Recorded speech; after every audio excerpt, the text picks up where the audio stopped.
Hello and welcome to another episode of Laptop Retrospective, and today we have an ASUS VivoBook Max. This is the model of X541N, often referred to as NA, and this is an interesting machine for a variety of different reasons. One is that it is probably one of the most plasticky laptops that I have seen in a good long while. And when you open it up and you see a keyboard that looks like this, you have two things to think about immediately. When the keycaps protrude upward through the top case, that usually means one of two things. First, that the keyboard is kind of cheap and super flexy.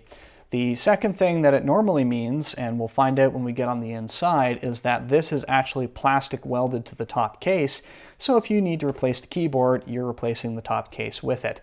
One of the other interesting things that I found out about this machine actually has to do with the battery. And the astute among you will see it right away. Aha, an external battery. But is it really? Because you'll notice that there is no battery catches or latches. However, there are two screws that immediately await our attention to remove it. So is it an external battery because it's on the outside, but it's not removable? Like, does it count? Where does it fit? I don't know. You tell me in the comments below. I'd love to know how you would classify such a thing. At any rate, let's just quickly talk about specifications before we tear this thing down. We are looking at an Intel Pentium N4200 quad-core. They also came in a Celeron series of an N3550 or 3450. In terms of RAM, this one has 4 gigs of DDR3 low-power 1600 megahertz memory. We're looking also at an Intel graphics chipset of a 505 variant.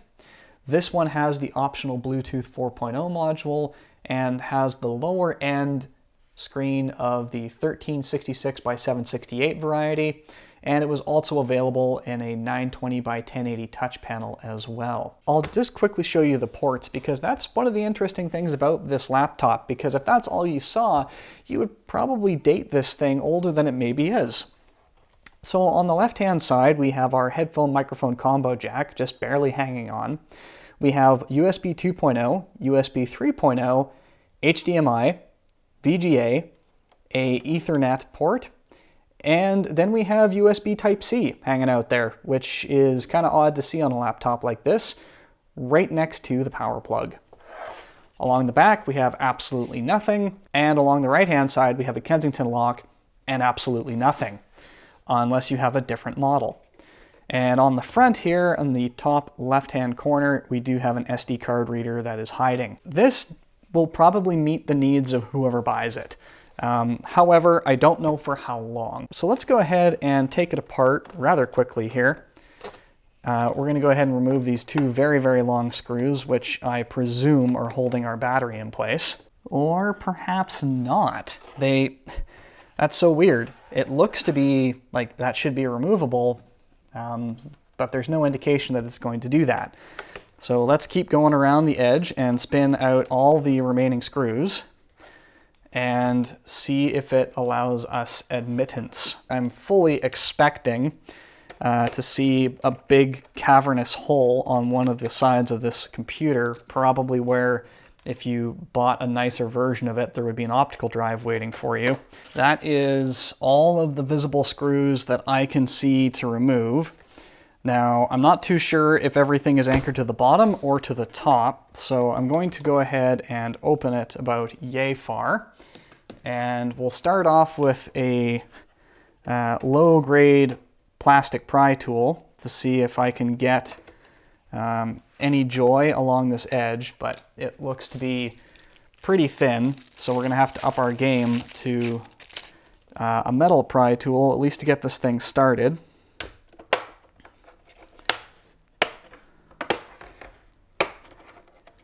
So far, so good.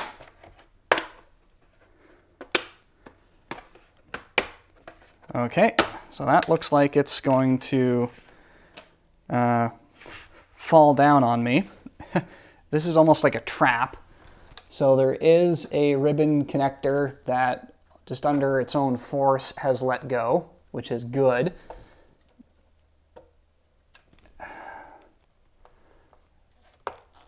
And we'll just open this up. Yeah, this didn't disappoint. So as I suspected, plastic riveting, you're not removing the keyboard. Does look like the trackpad, no, never mind. The trackpad may or may not be removable.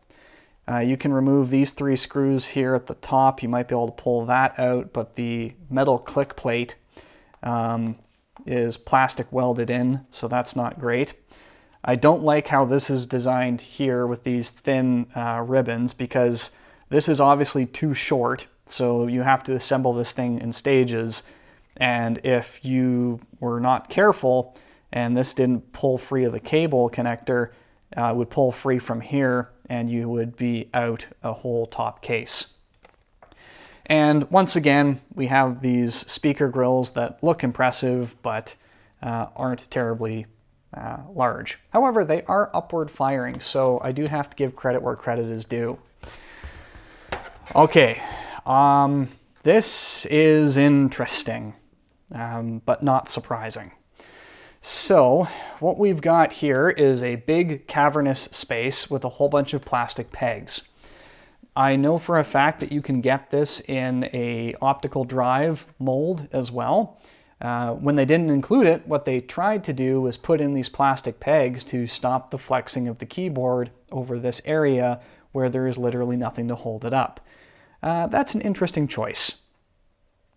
Yeah, that's an interesting choice. We do have our hard drive here, which is being handled by this daughter board over here that literally only seems to exist, if I'm looking at this correctly, for the sole purpose of powering that drive. It doesn't seem to be connected to anything else. We have a fan right in the middle of the keyboard. I'm not a laptop designer. I'm not 100% sure I understand that. Unless there are holes and it's sucking air through the keyboard, in which case that seems like a very bad design. Like dust, dirt, and grime are going to go through the keys or block the vents, and then this fan's going to work harder to pull air through, push it. Okay, let's look at the battery. Like, that'll make things any better. So the battery is partially protected. Like, this is an ASUS sleeve, like this isn't a third-party battery, and it looks like it's held in with one screw up here. So let's go ahead and loosen that up and see if the battery comes out. That battery doesn't seem to want to come out without the board coming out first. Wow. Okay, let's see. I don't see any modular RAM slots, and I've got a sneaking suspicion that these 4 chips here are actually our 4 gigs of RAM, and it's just soldered onto the board. You know what's interesting? I wasn't minding this laptop in terms of its specifications and how it ran in Windows and everything else until I opened it. And now I'm just thinking, well, they built it to a price point, and I think it's best just to leave it at that. So let's go ahead and put this back together and, talk about some conclusions. I want everybody to know that attaching this ribbon cable back up is exactly as much fun as it looks. So credit where credit is due, this thing will actually start up pretty snappily, even with a mechanical hard drive. And even though the battery life is not fantastic, you might get a few hours because of that big screen and the tiny battery size. This is an odd computer, because I can't say that it's bad at what it does, because if you bought this, it would probably do everything that you would expect it to do. However, the second that anything goes wrong with this, it's kind of like the car that you just refuse to put $1 in. You'll use it until it has a problem, and then whoop, away it goes. And that's exactly what this is. So if you see one of these in the year 2020 and it works, then it will probably work for you. However, if it needs anything, this is not something that you would want to spend your money on to get working again. It's take the hard drive out, and that's maybe the Wi-Fi card. Those are the only two parts that you're really going to salvage on this thing. Everything else is soldered on. And then it's had its day. At any rate, ladies and gentlemen, if you enjoy this sort of dive into the strange inner workings of some machines, I would encourage you to do the big four. Please like the video, share, subscribe, and hit that notification bell so the next time that I am perplexed by the interior of a computer, you're the first to see it. Thank you so much for watching, and I'll see you next time.